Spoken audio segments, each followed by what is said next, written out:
बिहार विधानसभा चुनाव 2025 के बढ़ते तापमान के बीच आज का दिन तेजस्वी प्रसाद यादव के लिए बेहद अहम माना जा रहा है। नेता प्रतिपक्ष और राजद के प्रमुख चेहरा तेजस्वी यादव आज अपने पारंपरिक क्षेत्र राघोपुर से नामांकन दाखिल करेंगे।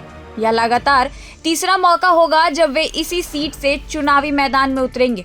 नामांकन के बाद वे औपचारिक रूप से महागठबंधन के राज्यव्यापी चुनावी अभियान की कमान संभालेंगे। पार्टी सूत्रों के अनुसार तेजस्वी यादव नामांकन के तुरंत बाद से ही प्रदेश भर में आक्रामक चुनावी अभियान की शुरुआत करेंगे।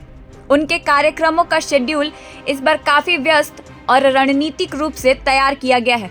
बताया जा रहा है कि वे हर दिन लगातार कई जनसभाओं को संबोधित करेंगे। औसतन 15 जनसभाएं रोजाना और जरूरत पड़ने पर यह संख्या 18 तक भी पहुंच सकती है।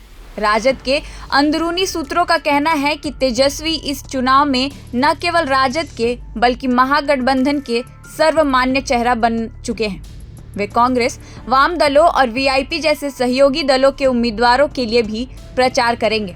महागठबंधन के कई उम्मीदवार अपने क्षेत्रों में तेजस्वी की रैलियों के लिए उत्साहित हैं, क्योंकि उनकी लोकप्रियता और जनसंपर्क क्षमता गठबंधन के भीतर सबसे मजबूत मानी जाती है। चुनावी कार्यक्रम के मुताबिक बिहार में मतदान 2 चरणों में होना है। पहले चरण का प्रचार 4 नवंबर तक और दूसरे चरण का प्रचार 9 नवंबर तक चलेगा। इतने कम समय में तेजस्वी लगभग पूरे राज्य का दौरा करने की योजना पर काम कर रहे हैं। माना जा रहा है कि वे अपने हेलीकॉप्टर और सड़क दोनों मार्गों से अधिक क्षेत्रों तक पहुंचने का प्रयास करेंगे। राजनीतिक विश्लेषकों का मानना है कि तेजस्वी एक बार फिर 2020 के चुनावी जोश और ऊर्जा को दोहराने की तैयारी में है। पिछली बार उन्होंने कुल 263 जनसभाएं की थी, जो किसी भी नेता द्वारा किए गए प्रचार अभियानों से सबसे अधिक थी।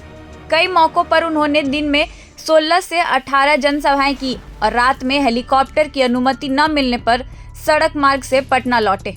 यह चुनावी प्रतिबद्धता और जुझारूपन ही था जिसने 2020 में उन्हें एक युवा और ऊर्जावान नेता के रूप में स्थापित किया। इस बार तेजस्वी यादव अपने भाषणों में रोजगार, शिक्षा और किसानों की समस्याओं पर खास जोर देने वाले हैं। उनकी रणनीति है कि वे फिर से नौकरी संवाद जैसे अभियानों को आगे बढ़ाएं और युवा वर्ग से सीधा संवाद करें। पार्टी के वरिष्ठ नेताओं का कहना है कि तेजस्वी इस चुनाव में बदलाव बनाम ठहराव का नैरेटिव स्थापित करना चाहते हैं, जिससे युवा मतदाताओं को जोड़ने से मदद मिलेगी। राजद कार्यालय से सभी जानकारी के अनुसार कई प्रमुख रैलियों में तेजस्वी के साथ वीआईपी सुप्रीमो मुकेश सहनी भी मंच साझा करेंगे।